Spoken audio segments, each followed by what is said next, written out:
Hello viewers, welcome back to my YouTube channel economics जुनून।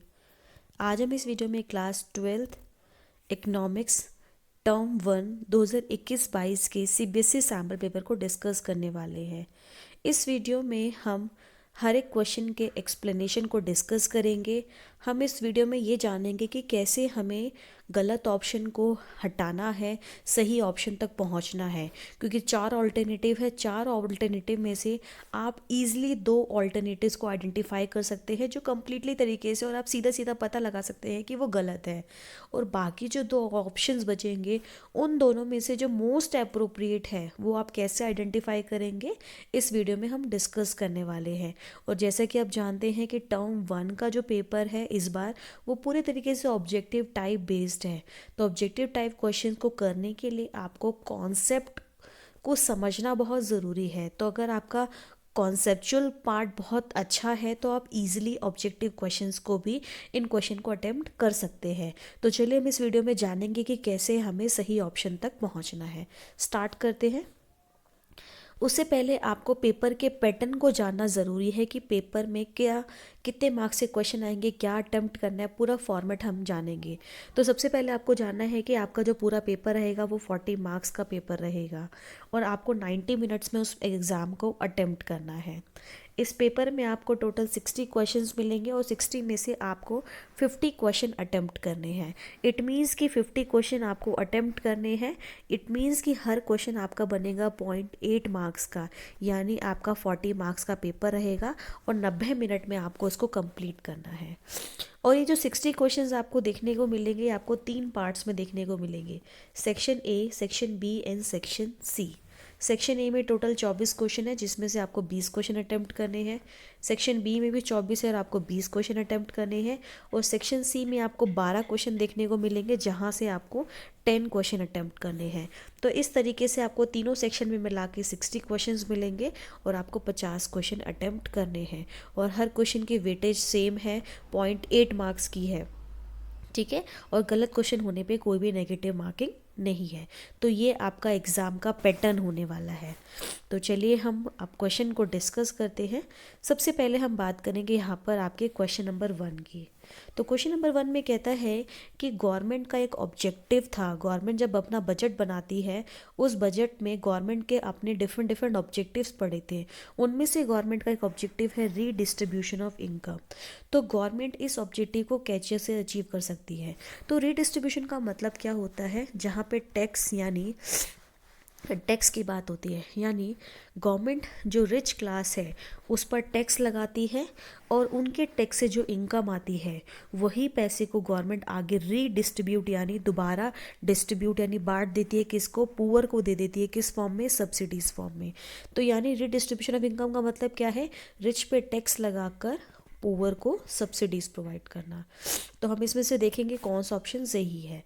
तो obviously देखिए, manage the general price level, ये तो नहीं होगा, इन्फ्लेशन को कंट्रोल करना नहीं है।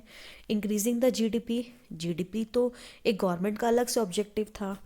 Bringing the production of goods and services under its direct control and absolute control, government के कंट्रोल में आ जाना, इससे गवर्नमेंट रिडिस्ट्रीब्यूट नहीं कर सकती। चौथा ऑप्शन आपको दिख रहा होगा, rationalisation of taxes in pro poor direction. मैंने आपको बोला ना, टैक्स को रैशनलाइज किया जाता है, रिच पे टैक्स लगाया जाता है, पुअर्स के फेवर में होता है, पुअर्स को सब्सिडीज दी जाती है। तो करेक्ट ऑप्शन हो जाएगा option number D. Next question है क्वेश्चन नंबर 2। क्वेश्चन नंबर 2 में कहता है कि एक इकोनॉमी का जो बीओपी अकाउंट बनता है एक साल का, एक फिस्कल ईयर में, उस अकाउंट में बीओपी में क्या रिकॉर्ड किया जाता है।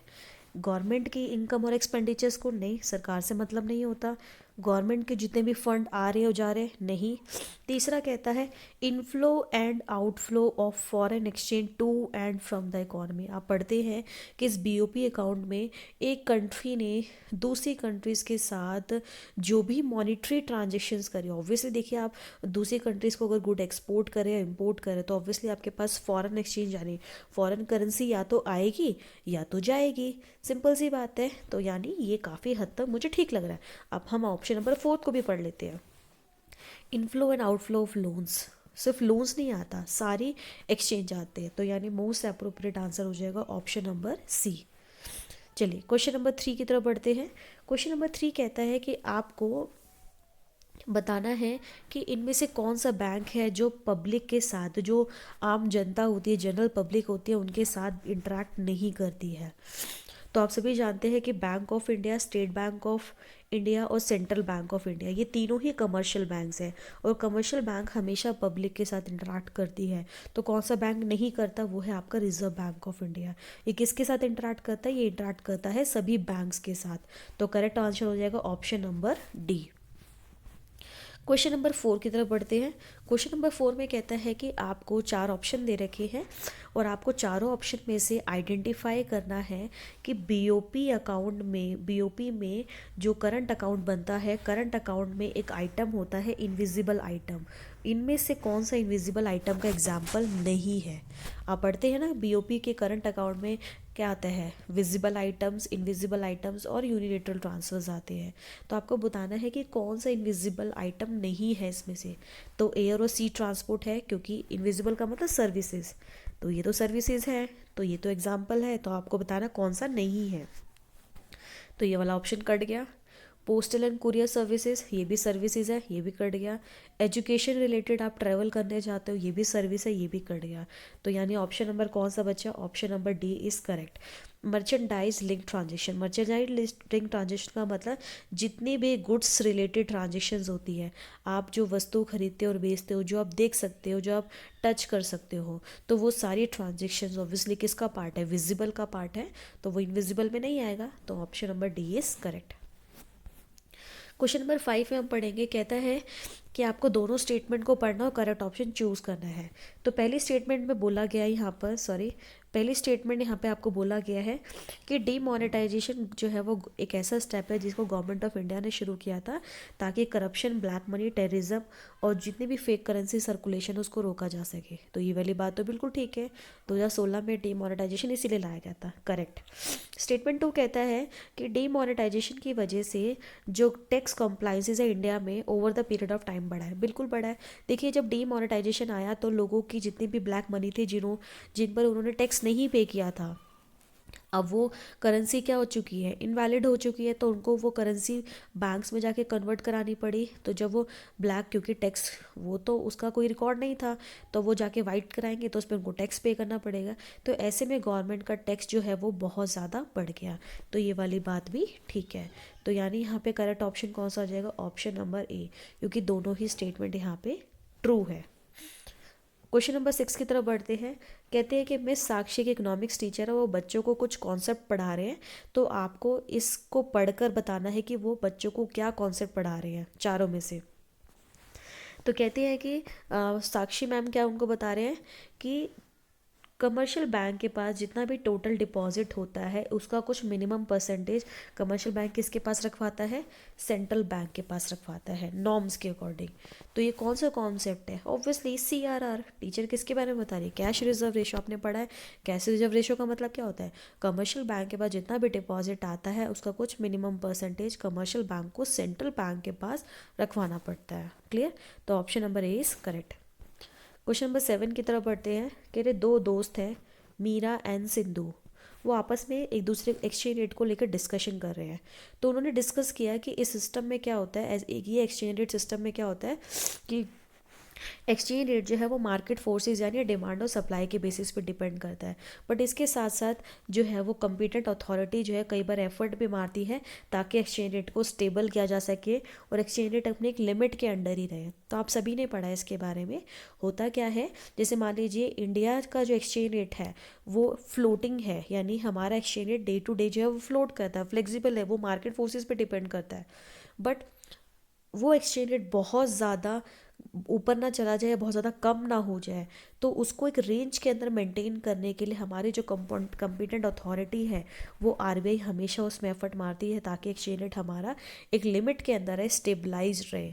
ठीक है। तो इस यानी यहाँ पर वो दोनों किसकी बात कर रहे हैं, वो यहाँ पर बात कर रहे हैं मैनेज फ्लोटिंग एक्सचेंज रेट की।